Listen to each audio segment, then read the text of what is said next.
Hello and welcome back to another edition of Viper Bites. As we continue our injury risk series, this time we are talking about running backs and those running backs that carry the highest risk of injury heading into 2022. But before we get into the show, make sure to take a second, hit that like, hit that subscribe button if you're watching us on the Vipers Network.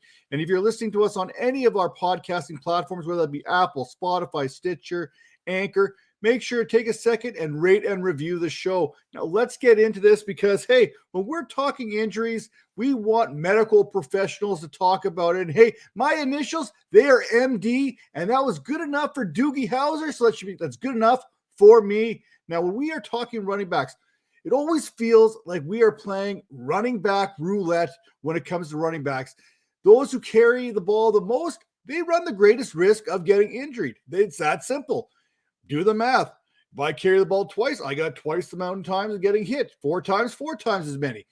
More times I carry the ball, the more opportunities there are for injury. So obviously these workhorse type backs, they are going to carry a great deal of injury risk.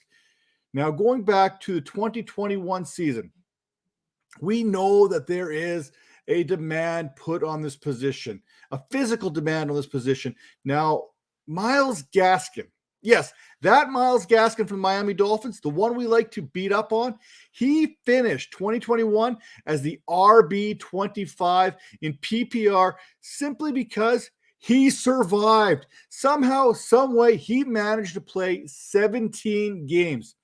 A converted wide receiver in Cordero Patterson finished as the RB9 in 2021. And he would manage to stay healthy for 16 contests. Everyone's favorite whipping boy at the running back position, Josh Jacobs. He was the RB12 after winning the war of attrition throughout the season. So if you can stay healthy, you can make some hay when it comes to fantasy football at the running back position. But we need to identify which backs carry that highest risk type situation here. And just because you carry a high risk doesn't mean you're going to get injured. And just because you've been healthy for a good portion of your career doesn't mean you don't get hit. You're not going to get injured. You're literally one hit away from missing some time when it comes to the National Football League. Now, there is a good reason why NFL teams, they are hesitant on offering that second big contract to running backs.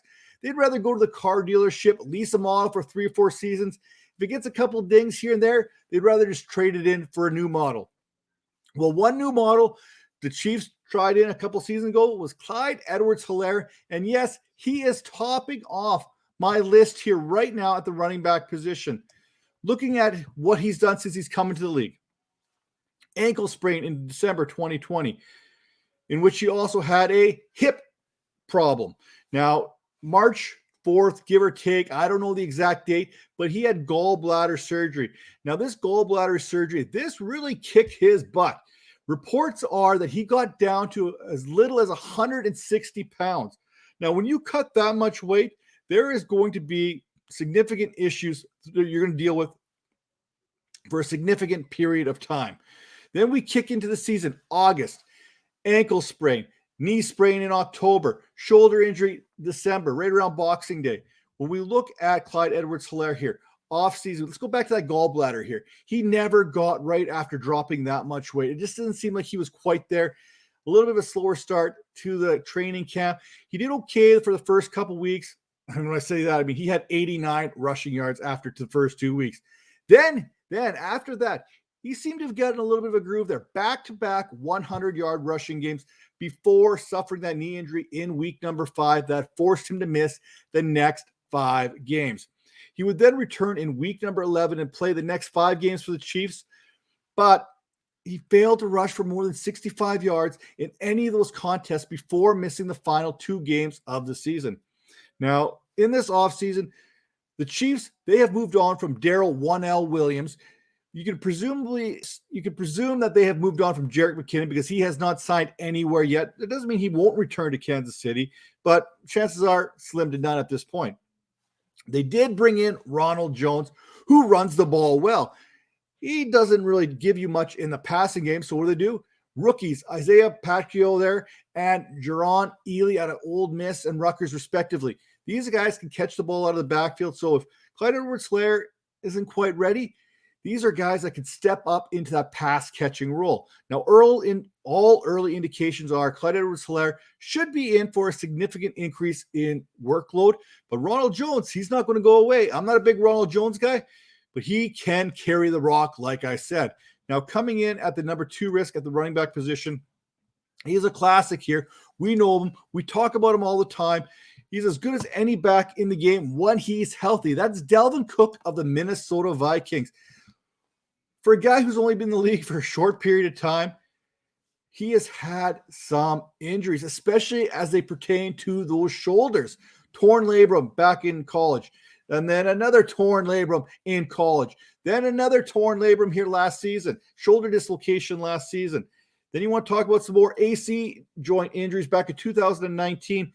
That doesn't even include ankle sprains, hamstring strains, all these other things that have haunted Dalvin Cook's playing career thus far. When we look at how the running back position is viewed, running backs take a lot of abuse throughout the rigors of the season. It's really amazing that they do manage to play 17 games, at least some of the running backs out there. Now, Cook, unfortunately, has taken a share of pops, especially to that shoulder area, going all the way back to college. And when Cook is healthy, when he's in that lineup, he's as good as any running back in the National Football League. I cannot stress that enough. Let Dalvin cook, so to speak. Now, one thing that Dalvin Cook has going into it for this season that he didn't have last season is Kevin O'Connell's coming over from the Los Angeles Rams to the Minnesota Vikings, which should involve Dalvin Cook even more into this offense. Expect more Dalvin Cook going forward, which means the more touches he gets, the higher risk of injury is. So make sure, if you're going to get Dalvin Cook, who is a RB1, that you make sure to handcuff him with Alexander Madison. You know what? It probably wouldn't hurt to go get yourself a little bit of Ty Chandler there on the side. Now, another running back that we're all talking about is Austin Ekeler of the Los Angeles Chargers. What has Austin Ekeler been able to do since coming into the league? You know what? We kind of joke and we kind of huff and puff about injuries and this and that. He hasn't really done anything that you're going to be like, oh man, I can't really trust him. But look, Ekeler, he only missed one game in 2021. So why is he on this list? It was a week 16 contest against Houston. He really wasn't needed. But you have to think, all those bumps, all those bruises, all those sprains, all those strains, they have added up throughout that campaign in 2021. And you can expect those bumps and bruises to continue in 2022. Now, Ekeler, he still managed to finish as the RB2 in PPR, despite only rushing for more than 100 yards one time and never receiving more than 17 carries in any game. For me, that's telling me that the Chargers either wanted to save him, keep him fresh down the stretch, which they didn't make the playoffs, or there is a risk, and it's very real for the Chargers. Hence, Crockett there. Not Crockett. Roundtree. Jackson was there last year. They've got Josh Kelly. They brought in Isaiah Spiller this year. They've always had a complement of backs, and RBBC there behind Austin Ekeler should something happen to Ekeler in any game. Now, when Ekeler did miss time, it was Justin Jackson. He stepped up. Jackson, he's no longer there. I mentioned Isaiah Spiller was that rookie running back that they grabbed this year in the NFL draft. Now, back in 2018, Ekeler did miss some time. He missed 2 games, and he's missed 6 games going back to 2020 with that hamstring injury. So in 2020, he missed 6 games due to a hamstring injury. Now, I think you can feel confident using some early draft capital to secure Ekeler services, especially for PPR, for your fantasy squads. If you do add Ekeler, make sure you add some running backs to that stable. Be sure to add a solid RB3 type player and a few more late round backs to kind of solidify your RBBC when it comes to your fantasy football teams. Now, like I said, let's go through some of these injuries that Ekeler has suffered here in his time in the National Football League. Ankle sprain there in 2021, a little bit of an ankle bruise he was dealing with there early in December. He had the hip strain back in October. In September, a little bit of a hamstring pull. And then in January, he had that concussion against the Chiefs there. So just a couple of the more recent injuries here in the last year when it comes to Ekeler. Now, coming in as my number 4 injury risk at the running back position, Green Bay Packers running back Aaron Jones. Now, with the departure of Davante Adams, I would expect more involvement for Aaron Jones when it comes to the passing game. Sure, Dillon is going to be a threat to take some carries away. In fact, I guarantee you, Dillon is going to factor in the run game a lot more this year than last year. And towards the end, he was certainly cutting into those carries that Aaron Jones had been seeing earlier on in the season. So Jones, he's missed 2 games in each of the last 2 seasons, and I'm anticipating him to have an increased workload in the passing game because of Davante Adams' departure. Since 2019, in the 7 games Jones has played without Davante Adams on the field, he has seen a bump in targets from 3.9 to 6.7, while his receiving yardage also increased from 21.6 yards per game to 55.4. His history includes calf, hamstring, those strains, and a knee sprain also involved in there as well. Looking back, 2022 there, January, knee strain, grade 1. November 21, MCL sprain. August 9th, hamstring. And then January 24th, you get a little bit of a rib. Then we got some calf strains in some previous years there. So definitely a risk there for Aaron Jones moving forward. And at number 5, no injury risk list is complete without talking about Christian McCaffrey. Now, Christian McCaffrey, his first 3 seasons there, whatever it was in the league, he was healthy. He played all 16 games. And heck, even when he only played 4 games in 2021, in games in which he's seen 50% snap share in PPR, he finished those games as the RB1, RB3, RB4, RB3. In 7 total games last year, he produced 127.5 PPR points. That was good enough for RB38. Yes, 7 games, RB38 status. Injuries have not resulted in any major surgeries, no completely torn ligaments. I like him bouncing back in 2022, but I can't use that early draft capital because there's always that little bit of threat. Hey, can he make it through? But I'll tell you what, if he plays 12, 13, 14 games, you're getting yourself a top 5 running back in fantasy.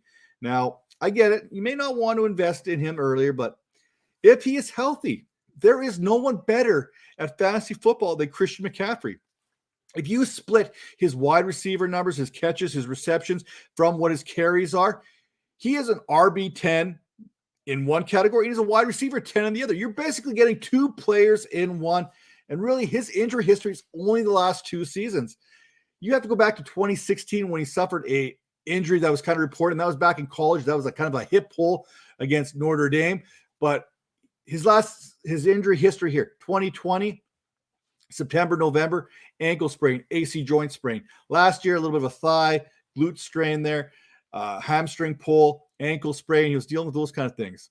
Now, some other running backs that keep an eye on here right now that kind of shook a little bit, who haven't shook a bit. Joe Mixon is a running back that had carried that injury history, that injury-prone analysis there at one point.